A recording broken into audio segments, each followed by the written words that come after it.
better is the truthfulness of a man. Or the wickedness of a man than what? Than a courteous woman. What does that mean? Come on. A woman, I say, which bringeth shame and reproach. Nah, you give an example. It say the wickedness of a man. Better is the wickedness or the chosenness of a man than a courteous woman. So that's like a woman fronting. Like, oh, hey, shalom, brother, what's going on? But inwardly, you bringing reproach and all that to your crib. We're going to bring that jazz to You feel me? Yeah, we're going to bring that jazz into play, too, to show exactly what that means. You know what I'm saying? But you can't even compare the wickedness of a man to the courteousness of a woman. And they say it's better the wickedness of a man than the courteousness of a woman, because she can, remember we just read, her mind is snares and traps. Yeah. So this brother can be into it with his woman, see me and say, oh, hey, brother, shalom, all praise to the Most High. But you just cussed your man out. Come on, brother. I would now remember the works of the Lord. Go ahead, finish that verse. But I would now remember the works of the Lord and declare the things that I have seen, in the words of the Lord are his works. Flat out. Let's get, you got the Proverbs? I got the Proverbs. Proverbs 21 and 9, and then read verse 19. Okay. Proverbs 21 and 9. It is better to dwell in a corner of the housetop than with a brawling woman in a wide house. See what they say? It's better to be on your roof than with a brawling woman in a wide house. The other one said, I'd rather be with lions and dragons, man, than to keep house with a wicked woman. Verse 19, bro. Verse 19. It is better to dwell in the wilderness than with a contentious and angry woman. Flat out. Grab Proverbs 25 and 24. Same thing. We need Isaiah 3. Isaiah 3. 12 on down. We need this Basilicon Doron. We wrapping up. We just want to show y'all the order. I got that 25 and 24. Proverbs 25 and verse 24. It says, it is better to dwell in the corner of the housetop than with a brawling woman in a wide house. There you go again. So, you know what I'm saying? That's just what it is. Like, women are not supposed to be on what you see today on TV. That's not the order of God. You a daughter Sarah, a daughter Isis. But get it together. You see what I'm saying? Because the men ain't finna cower down and compromise and stop doing what the Lord ordered us to do. The Lord told us to occupy till I come. Luke 19, 12 to 13, man. Occupy. Handle business till I show back up. What we look like cowering down because a woman in her fit. For what? For what? Get it there. If you a daughter Sarah, get to it. And don't forget, y'all read that 1 Samuel, the 25th chapter. Because I know some of y'all going to try to pull that. But what if he wicked? And read that 1 Samuel 25. No doubt. You feel me? And if you a woman of the Lord will deliver you out of this situation. In the case of Abigail, Nabal, the Lord ended up killing Nabal. And she became one of David's other wives. No doubt. That a woman didn't pick for him to have. That a woman didn't pick for him to have. That's a crazy vibration going on. You got that Isaiah? Isaiah 3. Yeah, start at verse 12, brother. Isaiah 3. We all good? We good?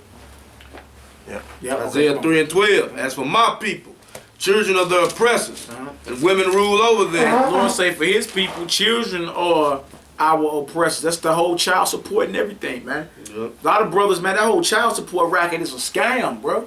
And they ain't even helped you women out. That has done nothing to help you or the children. All right, come on, brother. Children of the oppressors, and women rule over them. Women rule over them. O my people, they which lead thee cause thee to error, and destroy the way of thy paths. That's where we at now. Yeah, because women rule over you. But Genesis 3 say what? Men shall rule. Men is gonna, your husband gonna rule over you. And it say those that lead you destroy the ways of your paths. They set this whole thing up to make sure the order is thrown off. Yeah, that way we can never come back into the fullness of what it is. And again, the role y'all play is very crucial. It just gotta be in order, man. We ain't finna go nowhere as long as you running your mouth flapping your gums. The hell we finna do? We marked for death. Come on, huh? The Lord standeth up to plead and standeth to judge the people. The Lord will enter into judgment with the ancients of his people. The Lord said, I'm going to enter into judgment with the ancients of my people. And the princes thereof. For ye have eaten up the vineyard. The spoil of the poor is in your house. What mean ye that ye beat my people to pieces and grind the faces of the poor, said the Lord of hosts? That's to all you so-called rulers. Come on, brother. Moreover, the Lord said, because the daughters of Zion are haughty. That means stuck up. You can't tell them nothing. Nothing. Come on. And walk with stretched forth necks. That's the little stretched forth neck down the line. Come and on. wanton eyes. Walking and mincing as they go. Walking and twitching and switching as they go. And making a tinkling with their feet. High heels. Them high heels, flip-flops. Hear a woman flip-flopping around the corner. Look, tink, tink. Come on, bro. Therefore the Lord would smite with a scab the crown of the head of the daughters of Zion. And the Lord would discover their secret parts. See, y'all heard you used to grow, you Negro women. You heard you used to grow down your back. The Lord done smited you with a scab. That's why you always put, you the only ones that put weave in. For the most part, the Negro woman is the only women that put weave in their hair, man. Because they trying to get back with how the Lord had us in the ancient world. I had y'all in the ancient world. Long hair. Come on, Doc. In that day, the Lord will take away the bravery of their tinkling ornaments about their feet and their caws and their round tires like the moon. They're round tires like the moon. A lot of y'all losing that rear end. A lot of y'all losing it. And the so-called heathen woman is getting it now. Yeah. Even though it's through surgery, but oh man, come on. The chains and the bracelets and the mufflers, the bonnets and the ornaments of the legs and the headbands and the tablets and the earrings, the rings and nose jewels, the changeable suits of apparel, and the mantles and the wimples and the crisping pins, the glasses and the fine linen and the hoods and the veils.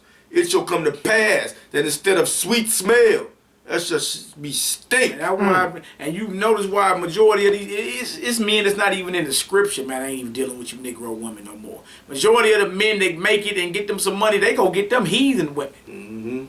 But you ask yourself, why is that? Why is it that these prominent men, these so-called famous men, they not getting no sisters pulling up, they getting white women? You feel me?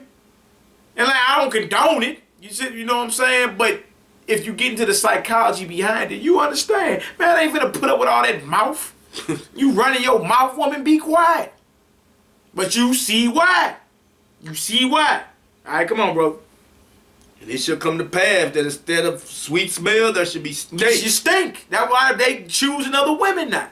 Come on, brother. And instead of a girdle or rent, and instead of a well-set hair, bald. Yeah, your scab head now. Bald. Come on. Instead of a stomacher of girding of sackcloth and burning instead of beauty. Right. Thy men shall fall by the sword and the mighty in the war. And her gates shall lament and mourn.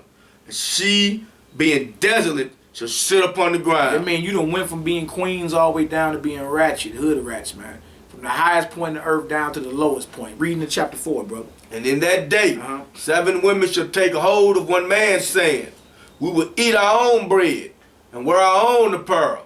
Only let us be called by thy name to take away our reproach. See that? 7 women gonna take hold of one man, and it's coming. That means you women gonna have to get ready to share your man. And that show you that for 7 women to come and take hold of one man, that means the Lord in that day will be magnified through that man. Yeah. It's gonna be obvious the Lord dealing with that man. Yeah. And you women gonna have to share your man. Be that many of us around. Yeah. You women gonna have to share y'all man. You feel me? With these women. All right, come on, brother. In that day shall the branch of the Lord be beautiful and glorious, and the fruit of the earth shall be excellent, and comely for them that are escaped of Israel. Now, how you know this is future prophecy? Yep. That's coming. 7 gonna have to take hold of one. In the land of the living, that is. Because Christ say, if you are resurrected, you neither marry nor are given in marriage. But I made like unto the angels. But if you amongst the living, that's what it's gonna be. 7 of y'all gonna take hold of one. All right, come on, brother. And it shall come to pass that he that is left in Zion, and he that remaineth in Jerusalem, shall be called holy, even every one that is written among the living in Jerusalem. Written among the living in Jerusalem. Come on. When the Lord shall have washed away the filth of the daughters of Zion. See, that ain't happened yet. Y'all, you women are very filthy. Filthy. Come on, brother.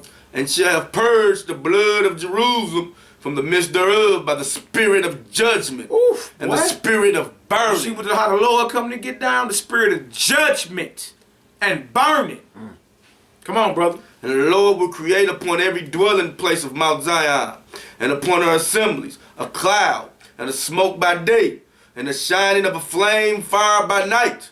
And upon all the glory shall be a defense. See? And there shall be a tabernacle for a shadow in the daytime from the heat, and a place of refuge, and for a covert from the storm and from rain.